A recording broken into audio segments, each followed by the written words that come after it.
Well, I think we break our season down as the whole season in terms of you have the football season. That's only a quarter of what coaches actually really do when you look at it in terms of our whole cultural change. So we went out and recruited, and we got the number 1 recruiting class in MAC history, which was a feather in our coaches' caps and our players who hosted these recruits. So that was huge for us, and we'll see how good those players are as we go through the years. But a lot of them are going to start this year, which is really exciting. And then we had our whole facility changes. You got $4.5 million. You completely renovate your entire facility. You get it done within 11 months, which was absolutely huge. And then you look at our whole attendance part. We went up 5,000 people per game, and you're talking about a 1-11 football team. And I think what's really key is you start to see the future of Bronco football because of the type of players we're bringing in. And that's really important to me. A lot of those players, all of them were committed before the season, and they had to go through a year of 1-11 with us. And they still stood strong. They had to walk down their high school with a Western Michigan sweatshirt instead of a Purdue or a Michigan State or an Indiana shirt, and they had to deal with all the stuff they were kind of getting. But that's the type of player we really wanted. People that could handle adversity because they know they're going to have a little adversity here at the beginning, but understand where we're going and they believe in the vision. Well, I don't think we sold anything. I think what we are, we're us. We're us on a daily basis, and I think players continue to come back. Chance Stewart came to our campus 16 times, okay, and he continued to come back to say, there's got to be something about you guys I really don't like, and I think that's a complete compliment when you continue to come back and forth, and you really don't see the change in people. You know they're genuine, you know it is what it is, and then you start to see the vision very clearly, and I think that's where our recruits really started to see it. All of them except probably defensive back right now, I'll be honest with you. We really do. We have battles at every position. The battles weren't necessarily won in the spring because we don't have our true freshmen.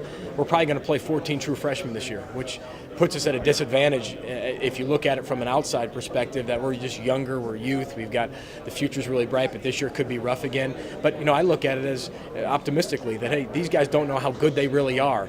They don't have limits set on them. They don't have a year under their belt. They don't know what they don't know. And that's where we come in to motivate, inspire, and get them to believe in things that maybe they don't believe in. Yeah, they played against high school teams last year. They haven't played in this conference yet. And, but you're talking to the most optimistic person in America, so I think we can win a championship every single year. But I think when you look at it, we're far from being a championship team.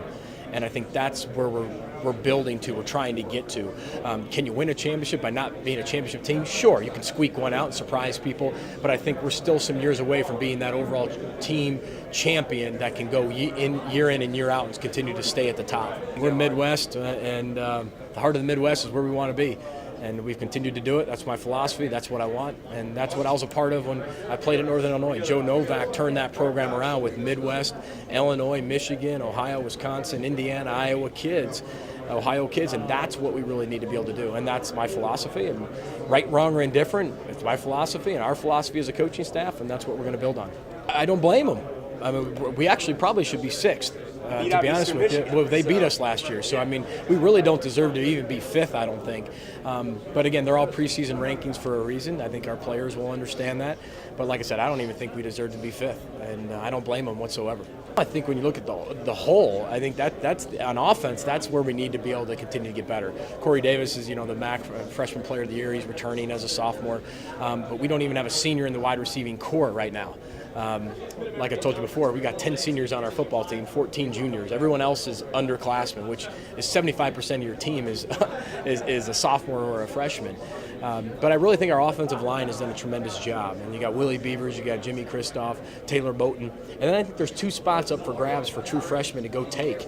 Maybe 3 spots for grabs. We could have 3 potential true freshmen starting on the offensive line, which is probably a nightmare for some people. But you know what? Again, I'm not worried about that. If it was year 5, I'd probably be worried about that. Year 2, I'm not worried about it. I know everybody wants it now, but like I said, when I first took the job, we're going to do it the right way. We're going to do it with area kids. We're going to do it with high school kids. It's going to take a while, and we're going to sacrifice right now. So, don't sacrifice what you really want for what you want right now is what we've continued to hang our hat on. If we had to play today, he would be the guy, but I think that, Chance Stewart and Cam Thomas can really kind of help and push that competition. Chance Stewart did not come in the spring. I think if he would have come in the spring, that'd be maybe even a different story right now. But, he's an all-state basketball player, all-state football player, all-state baseball player, and he had obligations, and I respect him for that. but I think to come in and play as a true freshman without coming in the spring is very difficult to do. And I think Zach Terrell's just a little ahead right now, but haven't named a starter yet. But if we had to play today, Zach would be the guy. I think for us, just continue to change our best and get better, show progress. That's all we can control, just progress. Whatever the progress is it 12-0? Is it 5-7? Is it 6-6? I don't know what that progress is. I will never, ever, ever determine progress based on wins and losses, because a lot of wins and losses are false. It shows a program where it is, where it really isn't, but kind of gives a false sense of where it actually is. We know where our program was, and we're 1-11. And that's exactly where it was. This year, I think you're going to be able to see that. When we win, it's going to be where our program really is.